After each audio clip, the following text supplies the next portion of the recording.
Despite being the prequel to one of the most highly rated shows in recent memory, Better Call Saul held its own, holding audience attention and achieving high ratings for a full 6 seasons, while having the most significant death scene out of the two shows' universe.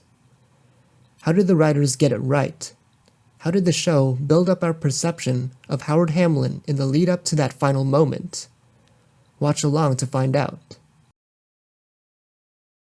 Before we continue, let's talk about something that will help contextualize the rest of the video.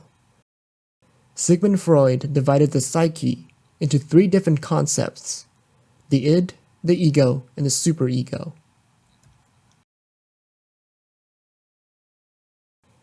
Starting with the id. It's the most basic instinct, the most reflexive, the most reactive. It sees what it wants and it simply wants to reach out and grab it. It has no self-control. The id doesn't want to wait, to compromise, and it cannot think long-term. You know, Jimmy, I think we always say about Jimmy that he can't help seeing the shortest distance between 2 points. Mm-hmm. That is his blessing and his curse. He can always find a way, a shortcut that may or may not be legitimate. Jimmy McGill, or Saul Goodman, is a manifestation of the id.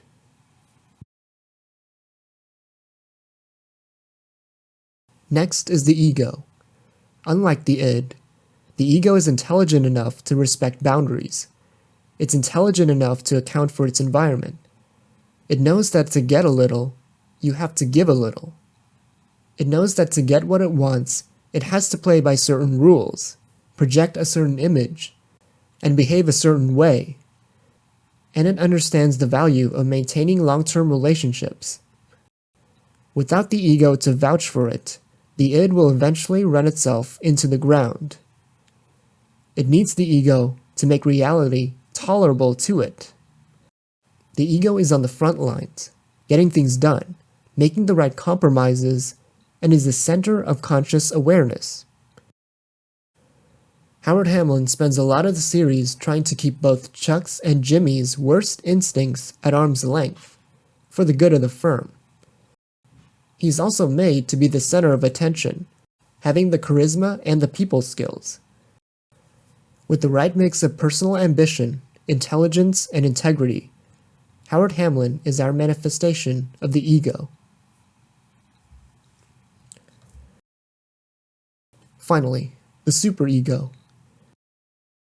The superego is the eternal critic of the id.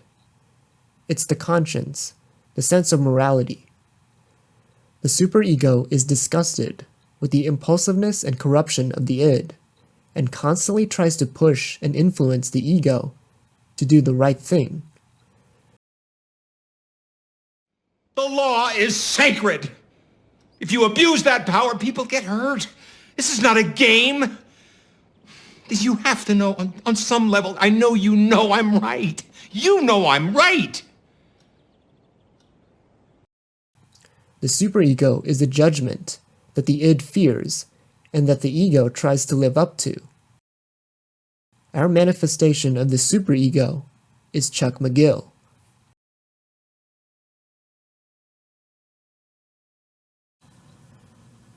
The better the quality of writing, the better it mimics reality. These 3 well-written characters are more than just interesting and entertaining. Their interactions can be used to observe the human relationship with morality, social hierarchy, privilege, and the importance of optics. You'll get your damn money. You're just gonna have to wait for it. Creator Vince Gilligan made it clear that the writers first intended to make Howard the main bad guy, but realized that they could make things more interesting. Earlier on in the show, he is positioned as a more direct antithesis to Jimmy, so his arrogance and self-centeredness is amplified. The beginning of it all, Howard Hamlin was the bad guy, and that was our intention. When I'm talking at the beginning of season 1, Yes. he was the bad guy. He seemed like the obvious choice for bad guy. this good looking, handsome, pulled together, always everything, you never a hair out of place. With the Namaste license. As the show goes on, we learn more and more that at least some of that arrogance is justified. He is an incredibly skilled lawyer. Hamlin's ego played an important role in acting as a spoiler to Chuck's ego. If Chuck represents the lofty ideals of the justice system, Howard represents the immediate interests of the firm itself. They may not know it, but both need each other to function well. This also meant that even though Howard and Jimmy are two very different lawyers, Howard is actually more closely aligned with Jimmy in terms of values. He respects Jimmy's hustle and does not have a personal bias against Jimmy. I always liked you, Jimmy. Remember? I used to call you Charlie Hustle. Like Jimmy, Howard is also a hustler. While Chuck would be the one at home alone, studying the law, Howard and Jimmy are with people, chasing success, getting things done. I mean, Howard wants to be on his boat. Howard wants to be golfing. Howard wants to be having dinner and getting new clients.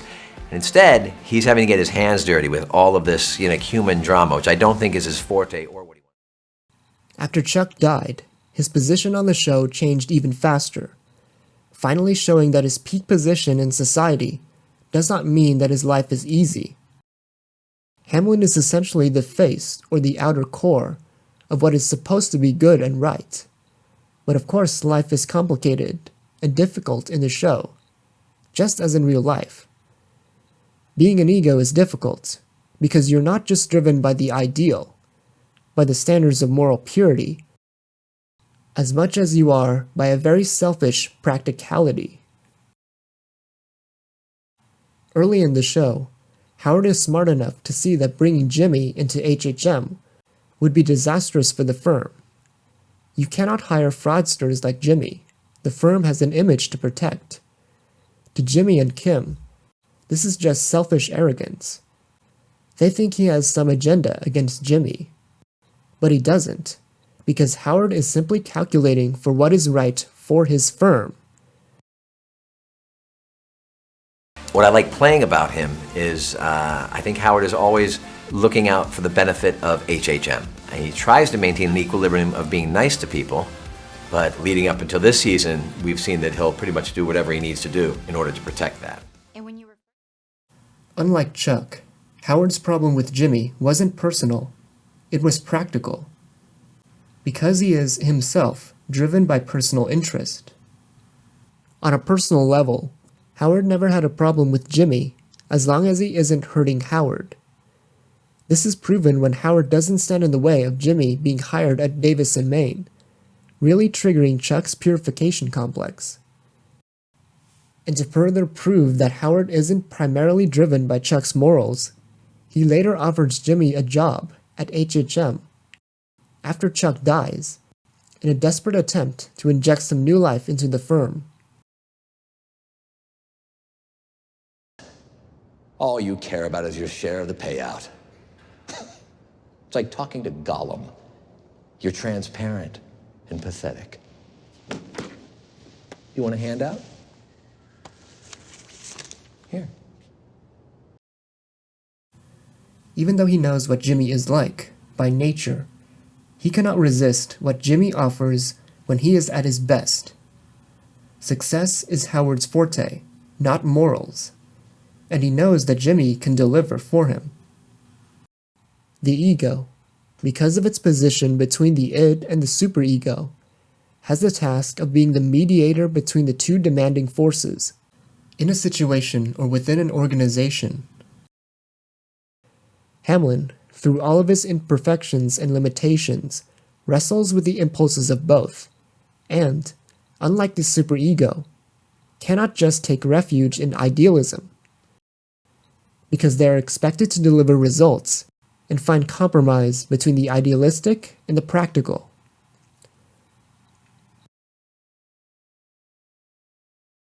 It is the ego's responsibility to do what the id and the superego cannot: provide an image that is socially acceptable, not too idealistic, and not too blatantly immoral. The problem is that the superego is idealistic and uncompromising, while the id only sees what it wants. There is a very good reason why Chuck cannot be the sole head of the firm, besides, of course, his physical limitations. As with most manifestations of the superego, its idealism is simply too demanding to be attractive or palatable. On the other hand, Howard is the perfect face of the firm, because he has the perfect combination of intelligence and personal relatability that Chuck clearly does not have. Howard's daddy helped him get to the top, but you both had to struggle. Howie has so much, and we have so little. Let's take him down a peg or two. Actor Patrick Fabian acknowledges that his character is someone who has everything going for him. He enjoys a good education, background, family connections, money, genetics, with the intelligence and skill to back it up. Most significantly, in the lead up to the start of the show, AMC's character bios puts him down as a Kennedy-esque lawyer. Now, in addition to them having similar deaths, they also both projected an energetic youthful optimism, the prince who will go on to conquer it all, the star, the chosen one, someone who never has anything bad happen to him. Now, if the superego is the eternal judge, the ego is the eternal optimist. While the more primal part of it is the servant of the id, it is determined to live up to the high standards of the superego, and its inherent vanity means that it craves approval. It continues to believe, despite all evidence otherwise, that it can satisfy both the id and the superego, two ultimately irreconcilable forces. It insists that it can have it both ways, and it is this optimism that made it so successful in the first place. Because manifestations of the ego are typically born into privilege, it gets the sense that whatever it wants, it can attain in the end, despite all struggles and headwinds. But Vince and Peter had told me this is a guy who life has smiled upon and like things go well for him. So my assumption was nothing's going bad for him at all, which is perhaps a setup for later on. Most importantly, it's comfortable being at the center of attention because it has been given the space to be successful throughout its life, space that was not there for the people who were less fortunate. You know, there's a great sense of being, it's nice because there's HHM, it's nice to be in charge. You know, when we do the big scenes with the law table, it's nice to be at the head. And so there's a relaxation I think that Howard's character gets to have, you know, because things are going well. I mean, things are kind of bumpy with Jimmy and things are obviously a little bit crazy with Chuck and whatnot. But really his universe as a whole is pretty solid, you know. He's got a nice suit and he doesn't seem to be sweating in it. The ego's specialty is optics, imagery, being aesthetically acceptable. Its work revolves around the surface level, the material or the practical. Hamlin and Kennedy share very similar characters. Both can be considered a manifestation of Freud's ego. Someone with an incredibly privileged position in society, adored and admired, has a youthful energy to them, and genuinely wants to live up to the expectations of the superego. A man of privilege, and at the same time, a man of the people. They get the best of both worlds. Let me tell you something. I have learned more about America from riding in taxicabs than in all the limos in the country. Oh, yeah? That's true. Despite Jimmy being the official star of the show, Hamlin is more of the spiritual star of the series, and his death is the best death of the show. Because while there are many more gruesome deaths for sure, there is no one that the audience is meant to identify with more than Hamlin, who is the last remaining character to give the show some kind of moral reference points after Chuck McGill's death. He gave the firm a stabilizing personality, his charisma reassuring to his clients. Out of all the characters, He is the guy you can bet on, a leader. Not so much intellectually, but Howard spiritually held the firm together. He's essentially set up to be a star, a kind of celebrity, greater than the average person. In Howard Hamlin, we see the hustler in ourselves, the part of us that wants to be successful and popular, someone who is admired, but also inherently cares about being good. The decent, ordinary citizens know that I'll do everything in my power to protect the underprivileged, the underpaid, and the underfed. These are the people who get to be rich and powerful, while also projecting the image of moral authority. The ego wants to have it all, to be both successful and morally pure. We subconsciously want this character to win, both on screen at the movies and the character within our mind. It still doesn't seem real. I mean, I expect to see him charging down those stairs with a big grin on his face. From Jimmy's perspective, Howard always has an undeserved monopoly on morality that Jimmy can never attain. In a sense, he gets to have it both ways. He gets to be selfish and Machiavellian, while also projecting the sense and the intention of what is good and right. Jimmy has accepted a long time ago that because of who he is, he can never gain the approval of high society the same way Hamlin can, even if the latter is just as self-serving, which is why he revels in dragging Howard down to his own level. Show writer Peter Gould puts it this way in an interview. He grows, and Jimmy and Kim are both kind of fighting against growing. They don't really want to think about their motivations. They certainly don't want to talk about them. That this guy is willing to offer Jimmy a job and apologize for what happened in the past. Ironically, I think it gets under their skin.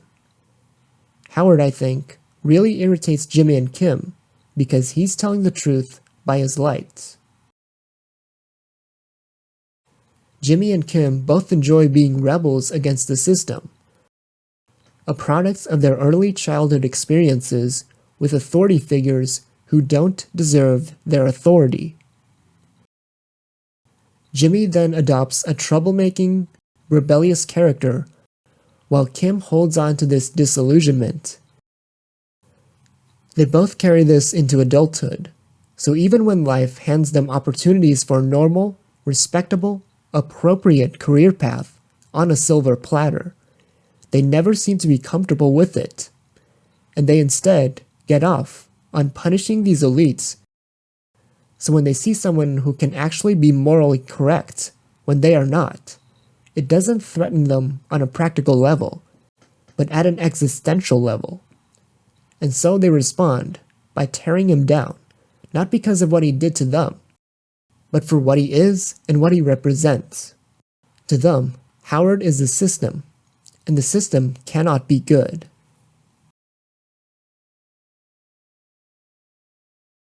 His death is so jarring, because it is simply not supposed to happen. Howard is the kind of person who is supposed to be removed from the gritty reality of the criminal world. These Hollywood-type characters are supposed to be insulated from the normal life. These characters are moral, upstanding, and even though they are unapologetically selfish, at least intend to be above crime and corruption. And finally, they have some serious character flaws, but are supposed to eventually push through all of that and be successful. Because that is the image that they most consistently display. But he is then suddenly and violently killed. Makes it surreal, even for a fictional environment, which adds to the intensity of the shock, ironically making it seem more real. For him to be so unceremoniously and almost realistically killed, that traumatizes even Jimmy and Kim, because their reactions are just like ours. They don't expect anything bad to happen to Howard.